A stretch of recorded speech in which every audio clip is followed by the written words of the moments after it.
Hello and welcome back. We'll just jump straight into it. Start by clicking units or simply F1 to make sure it's selected, and then double click anywhere on the map.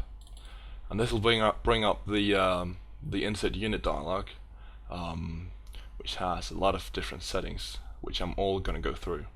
The first one is the side, and there is one more, but we can't see it yet, but we'll see that in a moment. We've got blue 4 and up 4, which are the US, British Armed Forces, etc., and up 4 is the Russians.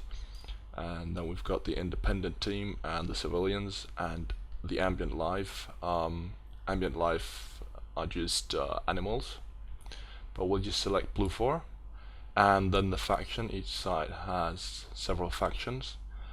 For this I'm just going to select US, and then we've got the class, which is just whether it should be aircrafts, or men or tanks, etc. So just select men, and the control is whether it should be controlled by AI, so a non-playable character, or if it should be controlled by the player, and you can only have one unit that's set to player. And then there is the playable, which is for multiplayer. So if you select this, then this unit will appear in the unit selection menu before you start a mission in multiplayer. And actually I think it may work in single player as well, for the switch unit dialog, I think. I'm not entirely sure, but I think so. But for now, just leave this on player. The info age is the info age simulates the last time that the enemy team saw this enemy. So by default it's unknown, which means that no enemies know about this unit. But for example, if you set it to whatever 5 minutes, then let's say that you've got an enemy unit like starting over here and having to walk to this position, and let's say that this unit is a tank and it's placed here. Then because the team saw it 5 minutes ago, it knows it's there, so it's gonna try to circle around it if it doesn't have any anti-tank. So that's basically what the info age is about. Just leave that on unknown. And then the vehicle lock, if I recall correctly, this is only for the player, and this is basically the unlocked and default are both unlocked.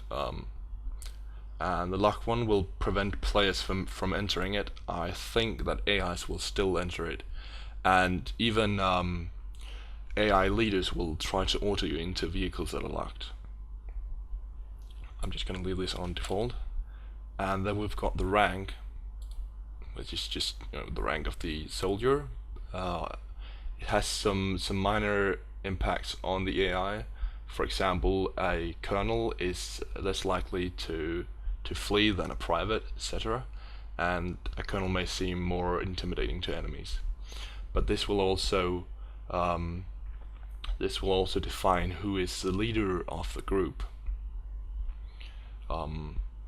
So just leave that on private for now.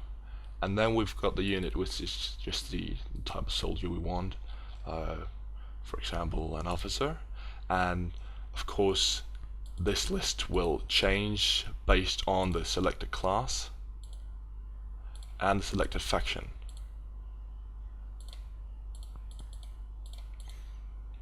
I'm just going to put that back to US and man, and then rifleman. And then we've got the special, which has these 4 options.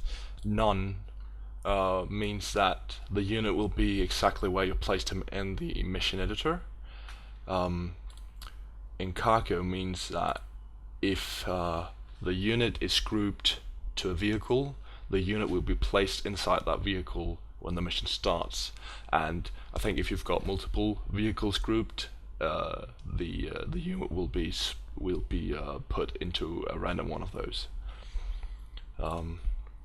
Flying is only for aircrafts. This will basically, when the mission starts, the engine will be on and the the airplane or helicopter will be in the air.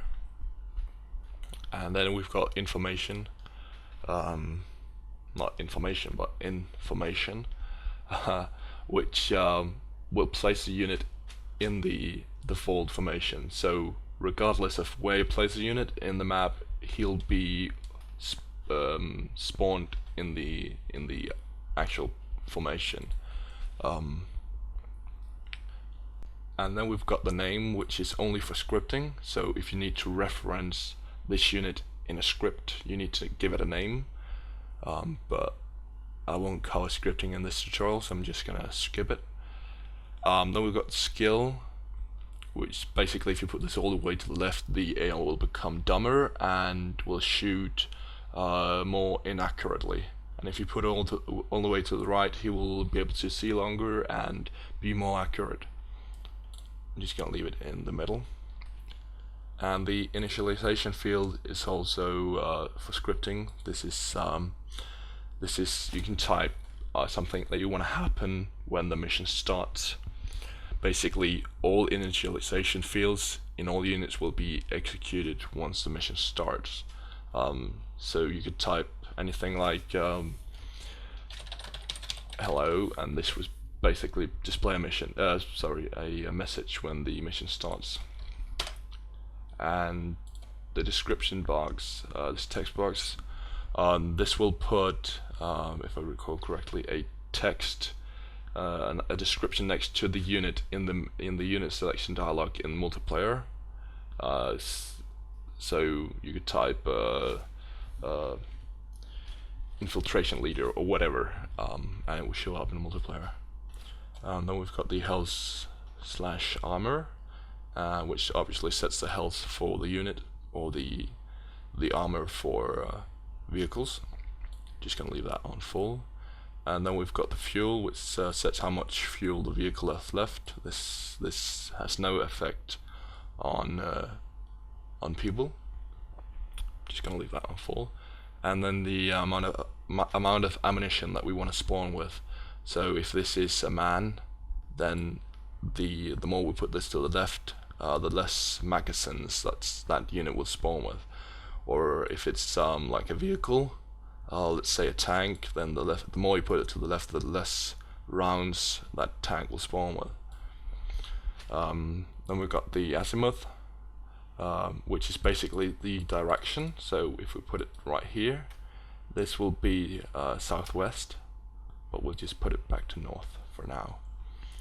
And then we've got the probability of presence, which is just how likely the unit is to spawn. So if we put this all the way to the left, the unit will never spawn, and if you put it all the way to the right, the unit will always spawn. So if you put it right in the middle, you know, there's a random chance that this unit will spawn when the mission starts.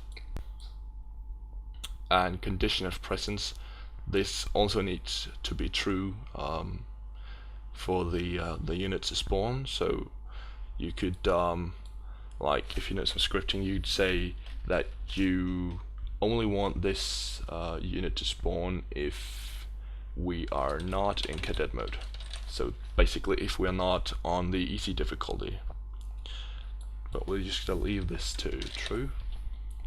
And then the placement radius. This will basically make the unit spawn in a random circle of the specified radius within the position that you place the unit. So like if you put this to 10 and you place the unit right here, then the unit will place in a random circle of 10 meters. So any position in here. Just gonna leave that on 0.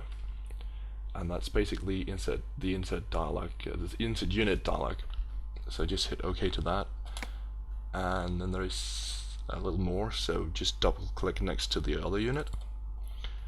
And then on the side you will notice that there's a few more sites, like the game logic and the empty. The game logic we're going to come back to later, because it's a bit more advanced than regular units. However, the empty one is just all the units for all sites. So basically, units or vehicles without without any persons in them. So like yeah, let's just click OK, and you'll have an empty vehicle. So that's basically the units edit mode. And in the next part, I will go through the groups edit mode. So see you later.